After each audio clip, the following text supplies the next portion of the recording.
ત્રણ મહિના પહેલા મહેસાણાના જોટાણા તાલુકાની શિક્ષિકા ભામિની પટેલને શ્રેષ્ઠ શિક્ષિકા તરીકેનો એવોર્ડ આપવામાં આવ્યો હતો.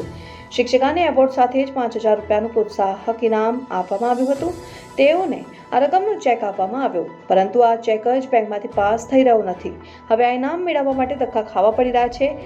માંકણજ અનુપમ પ્રાથમિક શાળાના શિક્ષિકા ભામિની પટેલને અપાયેલ ચેકની રકમ તો પોતાના ખાતામાં જમા ન થઈ, પરંતુ હવે હળદૂત થવાનો વારો આવ્યો છે. જિલ્લા પ્રાથમિક શિક્ષણાધિકારી કચેરીના ક્લાર્કે તો વળી ભામિની પટેલને યોગ્ય માર્ગદર્શન કે જવાબ આપવાને બદલે તેમને હળદૂત કરતા જવાબ આપી દીધા હતા. હવે શિક્ષિકાને સ્વાભાવિક જ સ્વમાન ઘવાયા જેવો અહેસાસ થઈ રહ્યો છે.